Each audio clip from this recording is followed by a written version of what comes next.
여러분 안녕하십니까? 오늘은 우리 아이들을 잘 키우기 위해 필요한 중요 사항들을 말해 보려고 합니다. 잘 새겨두었다가 여러분의 자녀를 훌륭하게 키우고 바람직하게 키우기 위해 활용하시기 바랍니다. 우리 아이가 잘 되기를 간절하게 바라는 부모들이 알고 싶은 사실이 있다면 부모가 많이 배웠던, 적게 배웠던 상관없이 진정으로 내 자식이 잘 되게 하기 위해 부모가 할 수 있는 일은 무엇일까 하는 것입니다. 그리고 간절한 마음을 가진 부모들은 자신들이 경제적으로 부유하든 그렇지 않든 상관없이 우리 아이가 학교에서 더 잘할 수 있도록 하는 방법이 무엇인지 알고 싶어 합니다. 우리 아이가 학교에서 공부를 하든 친구들과 노는 일이든 어쨌든 남들에게 뒤떨어지지 않고 보다 더 잘할 수 있는 아이로 커줬으면 하는 기대를 가슴에 늘 안고 살고 있습니다. 지금부터 이와 관련한 내용들을 하나씩 알아보도록 하겠습니다. 첫째, 집에서 공부할 공간을 마련해 주도록 합니다. 이러한 공간은 넓지 않아도 되지만 가능한 별도의 독립 공간을 확보해 주는 것이 좋습니다. 공부하는 공간은 공부를 방해하는 요소가 없고 산만하지 않으며 가능한 조용한 것이 좋습니다. 그리고 조명이 밝으면 마음도 밝아지고 공부를 하는데 필요한 모든 물품이 편리하게 갖춰져 있는 공간은 공부에 집중할 수 있게 합니다. 둘째, 집에서 공부하는 일정을 분명히 설정해 줍니다. 그것도 요일별로 분명한 시간 계획과 해야 할 일을 월별로 정해놓고 상황에 따라 매주 조금씩 변경하는 것은 무방합니다. 집에서 규칙적인 일과를 정해놓은 학생이 보다 더 조직적으로 학습을 하고 보다 성공적이라는 것은 학문적인 연구 결과로도 분명히 입증되었습니다. 셋째, 집에서 하는 일에서 공부를 최우선 순위로 정합니다. 학생에게는 배우는 일이 무엇보다 제일 우선되어야 하는 것입니다. 노는 일, TV 보기, 게임하기, 데이트하기 등 모든 일보다 숙제나 예습, 복습이 최우선이라는 점을 아이들에게 강조해야 합니다. 넷째, 우리 아이가 독서하는 것을 습관으로 체득하도록 합니다. 매일 일정 시간 독서를 하는 습관을 들이도록 하는 것이 중요합니다. 오랜 시간이 아니라도 좋습니다. 독서는 아이들뿐만 아니라 부모도 같이 독서하는 습관을 가져야 합니다. 부모가 독서를 하지 않는다면 아이가 독서하는 시간 동안 부모는 본인의 일이라도 해야 합니다. 아이들은 부모가 하라고 말한다고 하는 게 아니라 부모가 하는 것을 따라합니다. 부모가 하는 일을 하지 말라고 하더라도 부모가 하면 따라하는 것이 아이들입니다. 다섯 번째, TV는 끄도록 합니다. 부모는 TV를 보면서 아이만 공부하라고 하면 안 됩니다. 아이가 공부하는 동안 부모는 책을 보거나 다른 일을 정리하거나 해야 합니다. 만일 TV 프로그램 중에 시청해야 할 내용들이 있거나 TV를 완전히 끊을 수 없다면 TV 시청은 적절한 시기와 양을 엄격하게 제한해야 합니다. 이러한 일은 시행하기 가장 어려운 일일 수도 있지만 그래도 규칙을 정해서 시행해야 합니다. 여섯 번째, 선생님들과 대화해 봅니다. 우리 아이에 대한 지도 정보를 파악할 수 있습니다.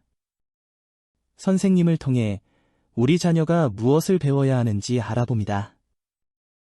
자녀가 읽어야 할 책이 무엇인지, 수업을 잘 듣기 위해 준비할 내용이 무엇인지, 숙제의 양은 얼마나 계획해야 하는지, 이러한 것들을 모른다면 자녀에게 실제로 필요한 도움을 줄 수가 없습니다.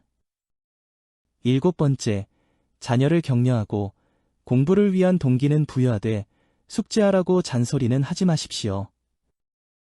잔소리가 반복되면 내성이 생겨 효과가 없습니다. 부모의 잔소리가 계속되면 아이들에겐 내성이 생겨 잔소리가 먹히지 않습니다. 부모가 하라고 하면 할수록 아이들은 그냥 한 귀로 듣고 한 귀로 흘려버립니다. 여덟 번째, 아이들의 학습을 감독은 하되 숙제를 대신 해주는 그런 일은 하면 안 됩니다. 숙제란 어떤 식으로든 아이 스스로 해야 할 과제물이기 때문입니다. 예를 들어 시험지를 점검하거나 잘못된 부분을 교정하는 것은 아이들의 수업을 도와주는 좋은 방법입니다.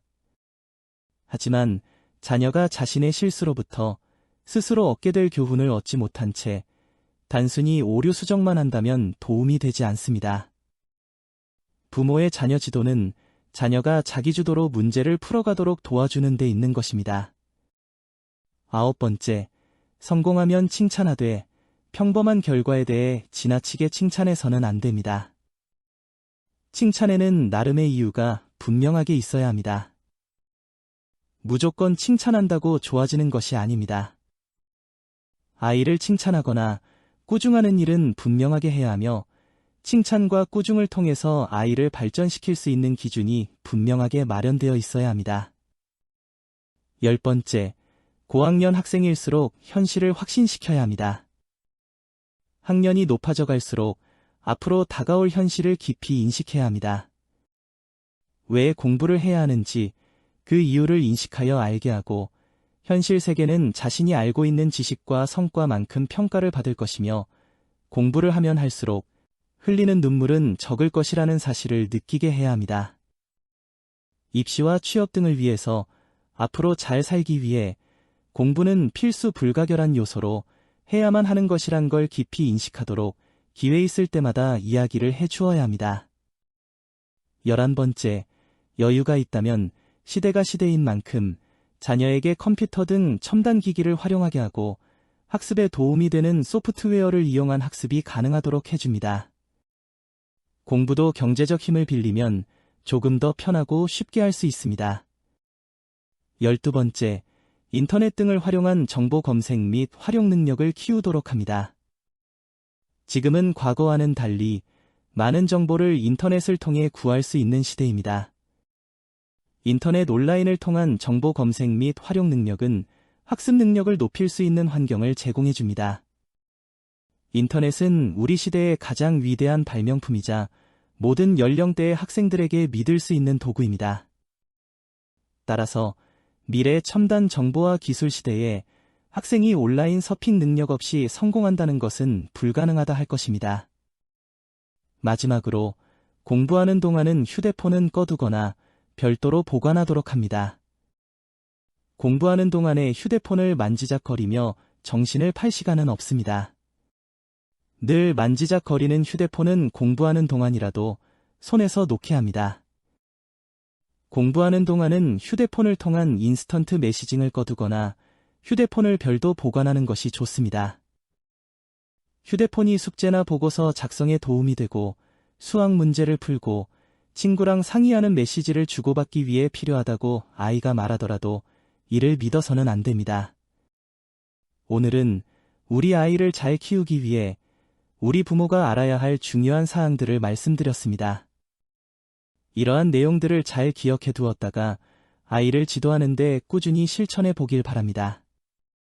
그러면 진정으로 자녀를 훌륭하게 키우는 나름의 틀을 잡을 수 있고 또한 성과와 보람을 얻게 될 것입니다. 여러분의 행복을 기원합니다. 감사합니다.